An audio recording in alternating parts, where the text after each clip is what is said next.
anak-anak yang sekolah, misalkan dari kelas 1 sampai 6. Anggap aja misalkan 2 tahun dari sekarang, berarti kan ada 2 tahun yang kelulusan, tapi masih ada 4 tahun anak-anak yang masih sekolah. Apakah pihak developer atau pemerintah dapat mengakomodir itu agar anak-anak misalkan pindah dari mana ke mana, karena misalkan dikasih bus sekolah atau apa gitu, jadi biar tetap sekolah ini tetap berjalan sebagaimana mestinya, Kak, seperti itu. Karena kita tergendala hanya di surat saja, sedangkan pihak Kementerian Agama kita sudah ke pihak Kementerian Agama Jakarta Pusat, dan pihak Kementerian Agama bilang kalau bisa tetap diganti dengan sekolahnya saja supaya tetap berjalan seperti itu. Dan juga kalau bisa jangan pindah ke administrasi kota yang lain supaya tetap di Jakarta Pusat seperti itu, Pak.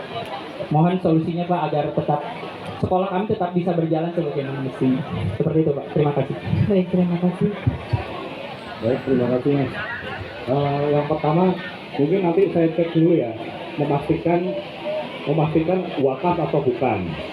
Ya, kalau memang bukan wakaf dan itu properti pribadi, properti yayasan mungkin ya, tanah dan bangunannya.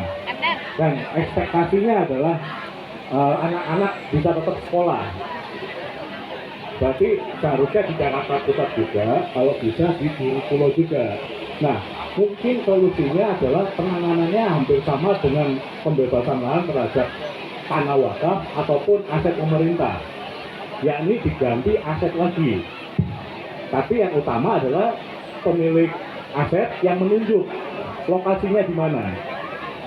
Ya, Bapak yang mencari, karena kalau saya mencari, khawatir Bapak tidak sesuai dengan kriteria yayasan. Bapak yang cari, Bapak yang tunjuk, nanti kami panggil appraisal lagi, menilai tanah yang Bapak tunjuk. Kira-kira sesuai nggak nilainya dengan yang Bapak terima saat ini? Misalkan Bapak terima hari ini, misalkan ya, Bapak terima hari ini nilainya total 1 miliar. 1 miliar itu terdiri dari tanah dan bangunan. Nah, berarti ketika Bapak menunjuk tanah pengganti, idealnya tanah yang Bapak tunjuk nanti dinilai oleh appraisal, nilai tanahnya yakni 500 juta. 500 juta untuk beli tanahnya, 500 juta untuk bangun gedungnya. Jadi 1 miliar yang Bapak terima adalah nilai total tanah dan bangunannya. Ya, ketika Bapak tunjuk tanah pengganti di suatu tempat, maka seharusnya 1 miliar itu bisa untuk beli tanah dan bangun gedung yang kurang lebih sama. Gitu. Maksudnya seperti itu, Pak. Untuk yang membangun nanti sekolahnya pihak kita atau dari pihak developer atau dari mana? Ada pilihan. Oh. Ada pilihan. Karena ini pribadi, ya, bisa dari Bapak langsung atau kami. Tetapi kalau kami ada standar sendiri yang khawatir Bapak sendiri tidak puas. Gitu. Jadi idealnya sebetulnya uang ganti rugi itu diterima langsung oleh pemilik, Bapak beli tanah sendiri, Bapak bangun sendiri. Itu lebih puas. Daripada pemerintah yang beli tanah, pemerintah yang bangun, nanti terlalu banyak tahapan-tahapan proses, lamanya iya, terus kepuasannya juga tidak tercapai dari Bapak. Gitu.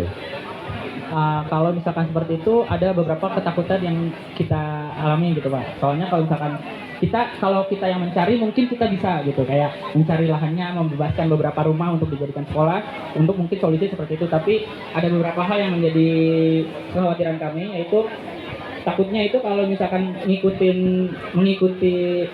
dengan surat yang ada, dengan memang surat, misalkan yang tadi Bapak bilang kan, diandaikan misalkan 1,5 miliar, misalkan harga rumah yang kita sesuaikan dengan itu tuh kurang gitu, Kak. Nah, karena kan kita terkendala surat, ya kalau wakaf kan berarti kan digantikan seluruhnya, diurus semuanya gitu ya, sama pemerintah kan. Kalau misalkan per surat, kita takutnya kekurangan dananya gitu, seperti itu, Pak. Makanya takutnya kalau misalkan nanti kendalanya di dana yang kurang, itu apakah ada kebijakan lain atau solusi lain gitu? Nggak ada. Berarti tetap harus, kalau misalkan Tetap harus senilai sama yang nilai yang sudah dinilai oleh appraisal. Iya, kita kan Bapak ada 5 surat, masing-masing 200 juta, total 1 miliar kan. Ya, maka kalau Bapak mau mengganti tanah tersebut di tempat lain, di suatu tanah, entah itu 1 tanah, atau 2 tanah, atau 3 tanah, nilainya harus setara dengan 1 miliar itu tadi. 1 miliar tadi perlu diingat.